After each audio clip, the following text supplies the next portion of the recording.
السلام علیکم دوستو، اسلامی ادوار چینل پہ آپ سب کو خوش آمدید کہتا ہوں۔ آج میں آپ کے لیے شمشیر بے نیام کی 7ویں ایپیسوڈ لے کے آیا ہوں، تو چلیے آئیے شروع کرتے ہیں۔ صبح طلوع ہوتے ہی خالد رضی اللہ عنہ گھوڑے پر سوار ہوئے اور شہر کے ارد گرد گھوڑا دوڑانے لگے۔ وہ دیوار اور خندق کا جائزہ لے رہے تھے۔ انہوں نے اپنے سالاروں سے کہا کہ انہیں 1000 ایسے تیر اندازوں کی ضرورت ہے جنہیں اپنے نشانے پر پورا اعتماد ہو اور جن کے بازوؤں میں اتنی طاقت ہو کہ کمانوں کو کھینچیں تو کمانیں دوہری ہو جائیں اور عام تیر اندازوں کی نسبت ان کے تیر بہت دور جائیں۔ جلدی، خالد رضی اللہ عنہ نے کہا، بہت جلدی، ہمیں شام تک اس شہر میں داخل ہونا ہے۔ تھوڑی سی دیر میں 1000 تیر انداز آ گئے۔ یہ چنے ہوئے تھے اور سب کے سب جوان اور بڑے مضبوط جسموں والے تھے۔ تم سب خندق تک اس طرح ٹہلتے ہوئے جاؤ کہ کمانیں تمہارے ہاتھوں میں لٹک رہی ہوں۔ خالد رضی اللہ عنہ نے کہا، ایسا لگے جیسے تم ٹہلتے ٹہلتے خندق کے قریب چلے گئے ہو۔ جو ہی خندق کے قریب جاؤ، نہایت تیزی سے ترکشوں سے تیر نکالو، کمانوں میں ڈالو اور دیوار پر کھڑے دشمن کے تیر اندازوں کی آنکھوں کا نشانہ لے کر تیر چلاؤ، بیشتر اس کے کہ وہ جان سکیں کہ یہ کیا ہو گیا ہے۔ ایک ایک اس کے بعد پھر ایک ایک تیر چلاؤ۔ مورخ طبری کے مطابق خالد رضی اللہ عنہ نے حکم دیا تھا، صرف آنکھیں۔ 1000 تیر انداز خالد رضی اللہ عنہ کے حکم کے عین مطابق آہستہ آہستہ خندق تک گئے۔ دیوار پر دشمن کے سپاہی ہنس رہے تھے اور بے پرواہی سے کھڑے تھے۔ انہیں مسلمانوں کا کوئی ارادہ نظر نہیں آ رہا تھا کہ وہ خندق کو پھلانگنے کی کوشش کریں گے۔ خندق کے قریب پہنچ کر ان 1000 تیر اندازوں نے اوپر دیکھا، ادھر ادھر دیکھا، خندق میں دیکھا اور احمقوں کی سی حرکتیں کی۔ آتش پرستوں کے تیر اندازوں نے ان پر تیر چلانے کی ضرورت محسوس نہ کی، حالانکہ مسلمان تیر انداز ان کی زد میں تھے۔ اچانک مسلمان تیر اندازوں نے ترکشوں میں سے ایک ایک تیر نکالا، پلک جھپکتے تیر کمانوں میں ڈالے، کمانیں آگے کر کے دشمن کی آنکھوں کے نشانے لیے اور تیر چھوڑ دیے۔ 1000 تیروں میں سے بیشتر آتش پرستوں کے تیر اندازوں کی ایک ایک آنکھ میں اتر گئے۔ بعد مسلمان تیر اندازوں نے 1000 تیر چھوڑے، پھر 1000 اور۔ یہ کہنا صحیح نہیں ہو سکتا کہ مسلمانوں کا کوئی بھی تیر خطا نہیں گیا۔ تاریخوں میں لکھا ہے کہ زیادہ تیر دشمن کی آنکھوں میں لگے اور شہر میں یہ خبر تیز ہوا کی طرح پھیل گئی، ہمارے سینکڑوں سپاہیوں کی آنکھیں ضائع ہو گئی ہیں۔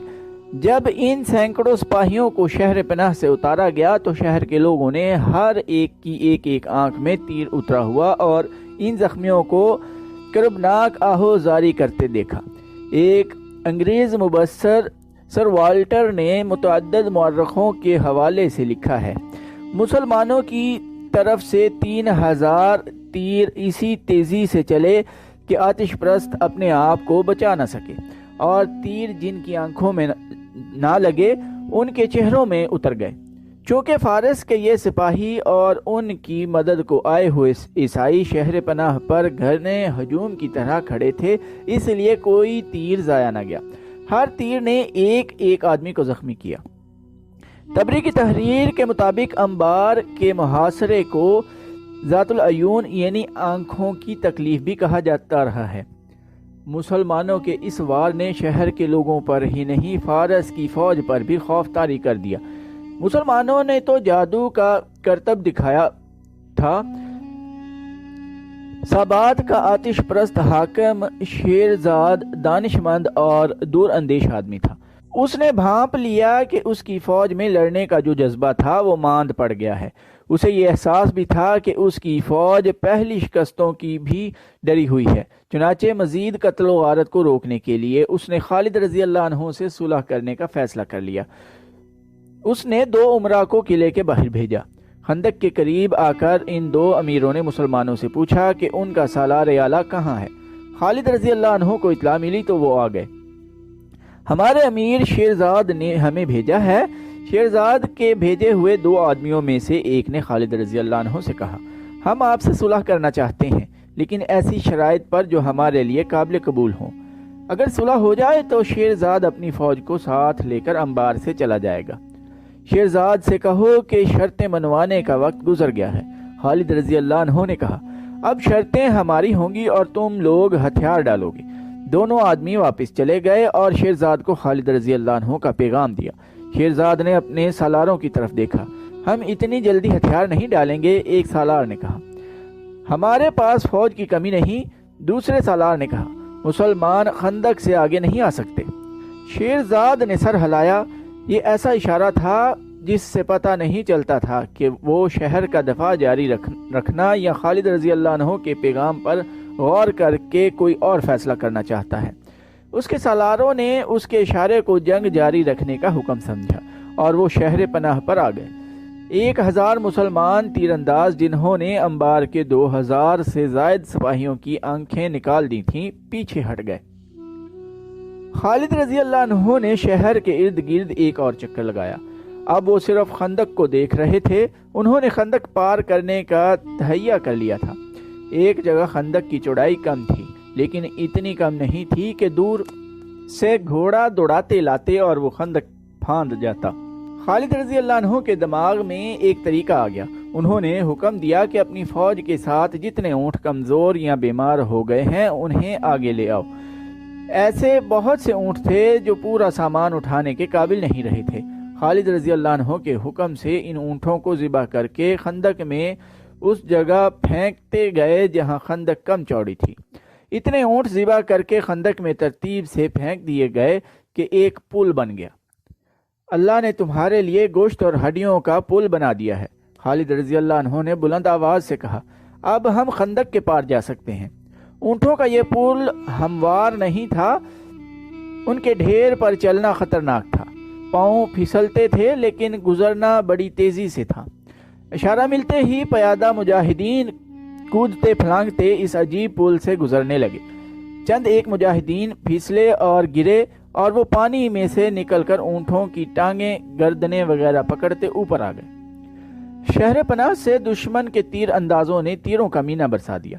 ادھر آنکھیں پھوڑنے والے مسلمان تیر اندازوں نے بڑی تیزی اور مہارت سے تیر اندازی جاری رکھی۔ اب ان کی تعداد 1000 نہیں، خاصی زیادہ تھی۔ اونٹوں کے پل سے گزرنے والوں میں سے کئی مجاہدین تیروں سے زخمی ہو رہے تھے لیکن وہ رکے ہوئے سیلاب کی طرح خندق سے پار جاتے اور پھیلتے رہے۔ مورخوں نے لکھا ہے کہ مسلمانوں کا یہ اقدام غیر معمولی طور پر دلیرانہ تھا۔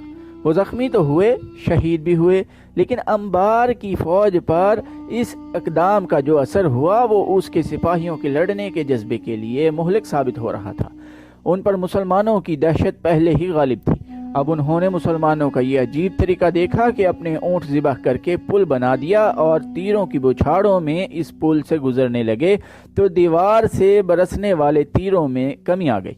دشمن کے تیر انداز زخمی ہو کر کم ہو رہے تھے اور ان میں بھگدڑ کی کیفیت بھی پیدا ہو گئی تھی۔ خندق پھلانگنے والا صرف ایک دستہ تھا۔ اس دستے کا جوش و خروش اس وجہ سے بھی زیادہ تھا کہ خود خالد رضی اللہ عنہ ان کے ساتھ تھے اور سب سے پہلے مرے ہوئے اونٹوں پر سے گزرنے والے خالد رضی اللہ عنہ تھے۔ تیر ان کے دائیں بائیں سے گزر رہے تھے اور ان کے قدموں میں زمین میں لگ رہے تھے، مگر خالد رضی اللہ عنہ یوں بے پرواہ تھے جیسے ان پر بارش کے قطرے گر رہے ہوں۔ اللہ اکبر کے نعروں کی گرج الگ تھی اور اس گرج میں اللہ کی رحمت اور برکت تھی۔ شہر کے لوگوں کا یہ عالم تھا کہ بھاگتے دوڑتے پھر رہے تھے۔ شہر پناہ سے ان کے زخمی سپاہیوں کو اتارتے تھے تو لوگ ان کی گردنوں میں، چہروں میں اور سینوں میں ایک ایک، دو دو اور تین تین تیر اترے ہوئے دیکھتے تھے۔ زخمیوں کی تعداد بڑھتی جا رہی تھی اور شہر میں خوف و ہراس زیادہ ہوتا جا رہا تھا۔ لوگوں نے چلانا شروع کر دیا، سمجھوتا کر لو، صلح کر لو، دروازے کھول دو۔ شیرزاد کے لیے یہ صورتحال بڑی ہی تکلیف دہ تھی۔ وہ دانشمند آدمی تھا۔ اس نے جب لوگوں کی آہذاری سنی اور جب بچوں اور عورتوں کو خوف کی حالت میں پناہوں کی تلاش میں بھاگتے دوڑتے دیکھا تو اسے احساس ہوا کہ یہ معصوم بے گناہ مارے جائیں گے۔ انہیں بچانے کا اس کے پاس ایک ہی ذریعہ تھا کہ ہتھیار ڈال دے۔ اس نے اپنے سالار اعلیٰ کو بلا کر کہا کہ وہ مزید خون خرابہ روکنا چاہتا ہے۔ نہیں، سالار اعلیٰ نے کہا، ابھی کوئی فیصلہ نہ کریں، مجھے ایک کوشش کر لینے دیں۔ شیرزاد خاموش رہا۔ سالار اعلیٰ شہر پناہ کے اوپر اپنی سپاہ کی کیفیت دیکھ رہا تھا جو بڑی تیزی سے مخدوش ہوتی چلی جا رہی تھی۔ اس نے یہ بھی دیکھ لیا تھا کہ مسلمان خندق عبور کر آئے ہیں۔ اس نے ایک جرأت مندانہ فیصلہ کیا۔ اس نے ایک دستہ چنے ہوئے سپاہیوں کا تیار کیا اور قلعے کا دروازہ کھول کر اس دستے کو باہر لے آیا۔ اس دستے نے ان مسلمانوں پر حملہ بول دیا جو خندق عبور کر آئے تھے۔ خندق کے دوسرے کنارے کھڑے مسلمانوں نے دشمن کے اس دستے پر تیر چلانے شروع کر دیے۔ اس دستے کا مقابلہ مسلمانوں کے ایسے دستے کے ساتھ تھا جس کے قائد خالد رضی اللہ عنہ تھے۔ مسلمانوں کے تیروں کی بوچھاڑوں سے آتش پرستوں کے دستے کی ترتیب اور یکسوئی ختم ہو گئی۔ خالد رضی اللہ عنہ نے اس دستے کو اس طرح لیا کہ اپنے دستے کو دیوار کی طرف رکھا تاکہ خندق کی طرف سے مسلمان تیر انداز دشمن پر تیر برساتے رہیں۔ خالد رضی اللہ عنہ اس دستے کو خندق کی طرف دھکیلنا چاہتے تھے۔ گھمسان کا مارکا ہوا، آتش پرستوں کے کئی سپاہی خندق میں گرے اور باقیوں کے قدم اکھڑ گئے۔ اس دستے کے سالار نے اس ڈر سے دروازہ بند کرا دیا کہ مسلمان اندر آ جائیں گے۔ دروازہ بند ہوتے ہی دشمن کے اس دستے کے بچے کچے سپاہی بھاگ کر اندر چلے گئے۔ خالد رضی اللہ عنہ شہر پناہ کا جائزہ لینے لگے۔ وہ مجاہدین کو اس دیوار پر چڑھانا چاہتے تھے جو آسان نظر نہیں آتا تھا۔ انہیں معلوم نہ تھا کہ دیوار کی دوسری طرف ایرانی فوج اور شہر کے لوگوں کی حالت کیا ہو چکی ہے۔ قلعے کا دروازہ ایک بار پھر کھلا۔ اب دروازے میں صرف ایک آدمی نمودار ہوا۔ اس کے پیچھے دروازہ بند ہو گیا۔ اس نے ہاتھ اوپر کر کے بلند آواز سے کہا کہ وہ شہر کا ایلچی ہے اور صلح کی بات کرنے نکلا ہے۔ اس کے ساتھ ہی شہر پناہ سے تیر برسنے بند ہو گئے۔ اے آگ کے پوجنے والے! جب اسے خالد رضی اللہ عنہ کے سامنے لے گئے تو خالد رضی اللہ عنہ نے اس سے پوچھا، اب تو کیا خبر لایا ہے؟ کیا زرتشت نے تم لوگوں سے نظریں پھیر نہیں لیں؟ کیا اب بھی تم لوگ اللہ کو نہیں مانو گے؟ اے اہل مدینہ، میں کسی اور سوال کا جواب نہیں دے سکتا۔ ایلچی نے کہا، میں حاکم سابات شیرزاد کا ایلچی ہوں۔ شیرزاد نے کہا ہے کہ تم لوگ اسے اور اہل فارس کو شہر سے چلے جانے کی اجازت دے دو تو شہر تمہارے حوالے کر دیا جائے گا۔ تبری اور واقدی لکھتے ہیں کہ خالد رضی اللہ عنہ یہ شرط بھی ماننے کے لیے تیار نہیں تھے۔ انہوں نے ایک بار پھر شہر کی دیوار کی بلندی دیکھی اور سوچا کہ اس پر کس طرح چڑھا جا سکتا ہے، لیکن بہت مشکل تھا۔ حاکم سابات شیرزاد سے کہو کہ خالد رضی اللہ عنہ بن ولید اس پر رحم کرتا ہے۔ خالد رضی اللہ عنہ نے کہا، اسے کہو کہ وہ فارس کے فوجیوں کو ساتھ لے کر شہر سے نکل جائے، لیکن وہ ان گھوڑوں کے سوا جن پر وہ سوار ہوں گے اپنے ساتھ کچھ نہیں لے جا سکیں گے۔ وہ اپنا سب مال اموال پیچھے چھوڑ جائیں گے اور وہ ہماری فوج کے سامنے سے گزریں گے۔ اگر اسے یہ شرط منظور نہ ہو تو اسے کہنا کہ تیار ہو جائے اس تباہی کے لیے جو اس نے پہلے کبھی نہیں دیکھی ہوگی۔ ایلچی واپس چلا گیا۔ خالد رضی اللہ عنہ نے شہر کے ارد گرد اپنا حکم پہنچا دیا کہ تیر اندازی روک لی جائے۔ کچھ دیر بعد شہر کا دروازہ ایک بار پھر کھلا۔ بہت سے سپاہی بڑی موٹی لکڑی کا ایک 5-6 گز چوڑا اور بہت لمبا تختہ اٹھائے باہر نکلے۔ تختے کے ساتھ رسے بندھے ہوئے تھے۔ انہوں نے تختہ خندق کے کنارے پر کھڑا کیا اور رسے پکڑ لیے۔ پھر یہ تختہ آہستہ آہستہ خندق پر گرنے لگا اور اس کا اوپر والا سرا خندق کے باہر والے کنارے پر جا پڑا۔ یہ پل تھا جو شیرزاد اور اس کی فوج کے گزرنے کے لیے خندق پر ڈالا گیا تھا۔ سب سے پہلے جو گھوڑا باہر آیا اس کی سج دھج بتاتی تھی کہ شاہی استبل کا گھوڑا ہے۔ اس کا سوار بلا شک و شبہ حاکم سابات شیرزاد تھا۔ اس کے پیچھے اس کی بچی کچی فوج باہر نکلی۔ پیادے بھی تھے، سوار بھی۔ ان میں زخمی بھی تھے جو اپنے ساتھیوں کے سہارے چل رہے تھے۔ وہ اپنے مرے ہوئے ساتھیوں کی لاشیں جہاں تھیں وہیں چھوڑ گئے تھے۔ یہ شکست خوردہ فوج ماتمی جلوس کی طرح جا رہی تھی اور مسلمان خاموشی سے اس جلوس کو دیکھ رہے تھے۔ کسی نے ان کا مذاق نہ اڑایا، پھبتی نہ کسی، فتح کا نعرہ نہ لگایا۔ خالد رضی اللہ عنہ گھوڑے پر سوار ایک طرف کھڑے دیکھ رہے تھے۔ وہ تھکے ہوئے نظر آتے تھے لیکن چہرے پر فتح کی رونق اور زبان پر اللہ کے شکرانے کے کلمات تھے۔ یہ جولائی 633 عیسوی کا ایک دن تھا جب آخری سپاہی بھی نکل گیا تو خالد رضی اللہ عنہ مجاہدین کے آگے آگے شہر کے دروازے میں داخل ہوئے۔ آگے شہر کے امراء اور روسا دست بستہ کھڑے تھے۔ شہر کے لوگوں کا شور و غل سنائی دے رہا تھا، اس طرح کی آوازیں سنائی دے رہی تھیں، وہ آ گئے ہیں، مسلمان آ گئے ہیں، بھاگو، چھپ جاؤ۔ خالد رضی اللہ عنہ گھوڑے سے اترے۔ انبار کے امراء وغیرہ نے انہیں تحفے پیش کیے۔ شہر کے لوگ ہم سے ڈر کیوں رہے ہیں؟ خالد رضی اللہ عنہ نے امراء سے کہا، انہیں کہو کہ ان پر کوئی الزام نہیں، ہم نے اس شہر کو فتح کیا ہے، شہر کے لوگوں کو نہیں۔